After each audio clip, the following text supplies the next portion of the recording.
everyone. Welcome back to Routine English Podcast. We're so glad you could join us today. We have a great show lined up.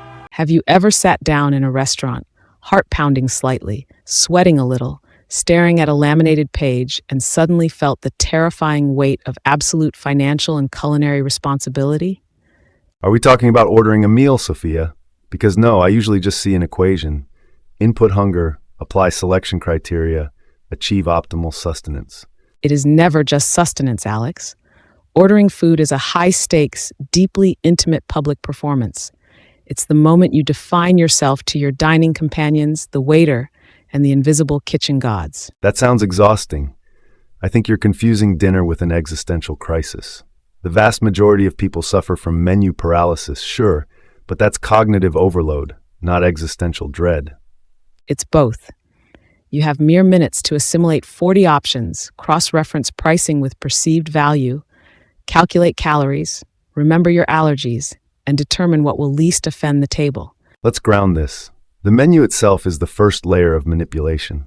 It's not a catalog, it's a meticulously engineered piece of psychology. They know you scan the top right corner first. The golden triangle of sales. I know.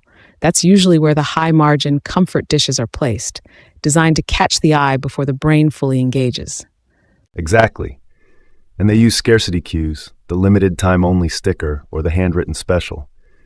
It pressures the impulse buyer, short-circuiting that analytical decision process you claim to employ. But what about the joy of customization?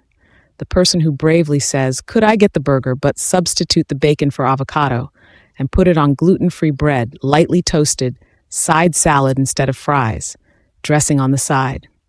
That person is the system's worst nightmare. They are optimizing their meal, yes, but they are dramatically increasing the error rate in the kitchen and the emotional labor of the server.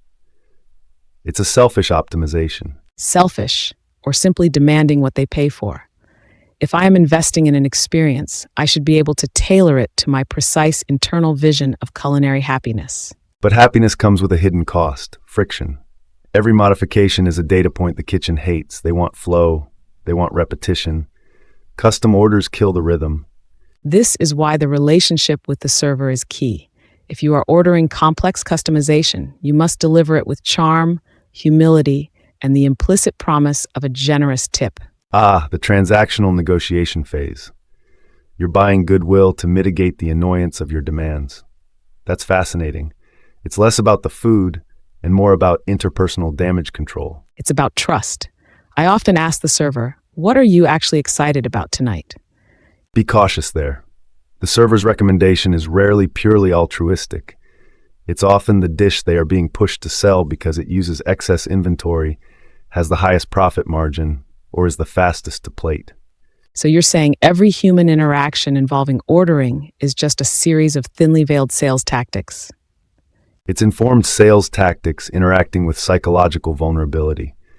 Think about the silent order, "I'll have what she's having." That's peak social efficiency. I love that order. It's an instant compliment to the chooser and a sign of decisive solidarity. Or it's the fear of regret. FOMO dining. They saw a great plate land, and they want to hedge their bets against a terrible selection of their own. You really strip the romance out of everything, don't you? I call it analysis. Let's talk about the silent power move. The person who orders their steak well done at a high-end steakhouse. Oh, the cardinal sin. It's a declaration. They are implicitly saying, "I don't care about your culinary expertise, your technique, or the quality of your expensive meat. I want it cooked to oblivion, and I expect you to smile while you do it." That is a fascinating interpretation. I just thought they were uncultured or scared of pink meat. It's social signaling. Just like the person who orders the cheapest wine on the list, they know the markup is insane, and they are consciously rejecting the implied demand to spend more. I often feel immense pressure when ordering for a group, especially appetizers. I become the temporary dictator of communal snacking. That's the shared risk burden. If the appetizers flop, the blame falls on you. If they're a hit, the credit is distributed. High risk, low reward leadership. I always default to the crowd pleasers. Nothing too spicy, nothing too weird. Hummus, bruschetta, reliable classics. A predictable choice, minimizing friction. See, you are subconsciously optimizing for social harmony over pure gastronomic adventure. Sometimes social harmony is the gastronomic adventure, Alex. The goal isn't just the food, it's the shared moment. Fair point. But let's look at the language used on the menu. Why do they use flowery adjectives? Heirloom tomatoes kissed by the Tuscan sun. To evoke emotion, texture, and origin, it makes the dish sound worth the price. It increases the perceived quality by 27% statistically. And notice the absence of dollar signs on high-end menus. It tricks your brain into seeing prices as abstract numbers, not expenditures. I absolutely noticed that. When they write 22 instead of $22, it feels less painful. That's the exact goal. It decouples the act of spending from the act of wanting. Okay, that's genuinely manipulative. So we're not just choosing food, we're fighting marketing departments and behavioral psychologists every time we open a menu. Precisely. But here is the real twist, the psychological masterstroke that changes everything about ordering. Tell me, I'm ready for the reveal. It's the use of the decoy item, what behavioral economists call the anchoring effect, in menu pricing. The massive, expensive lobster that nobody orders? Yes, the $95 dry-aged Wagyu steak. They don't expect you to buy it. Its sole purpose is to serve as the price anchor. So when I look at the $95 steak, the $40 chicken dish suddenly seems reasonable and affordable. Exactly. You perceive the $40 chicken as mid-range and good value because your perception has been anchored to the extreme high end. Without the $95 dish, that $40 chicken looks expensive. That's genius and infuriating. They are fundamentally changing my reality just by placing an astronomically priced item at the top of the list. And the restaurant makes its money on that mid-range $40 dish, which has the highest profit margin of all. So the most efficient order, in a psychological sense, is usually the second most expensive item on the menu. Precisely. You think you're being clever by avoiding the most outrageous item, but you're walking right into their trap. This whole experience is less about satisfying hunger and more about navigating a sophisticated battlefield of economics and desire. It is.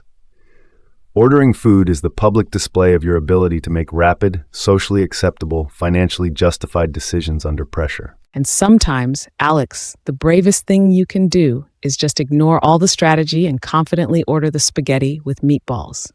The spaghetti with meatballs is usually another decoy, strategically priced low to catch the budget diner, but often bulk made and highly profitable.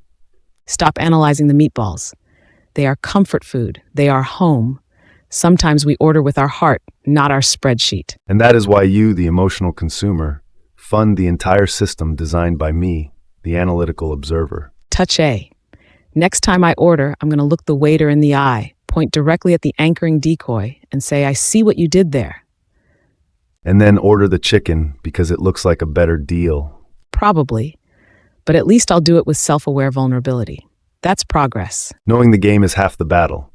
Next time you dine, look for the prices ending in 99, the discount cues, and the ones ending in .00, which signify quality. A good takeaway. Ordering food is a reflection of our deepest values. Do we prioritize cost, comfort, health, or adventure? Or profit margins, always profit margins. Join us next time when we analyze the psychological implications of asking for the check immediately after the last bite. That's efficiency masking social impatience. I already know the answer. Goodbye, everyone. Thanks for tuning in. See you next time on the Routine English Podcast.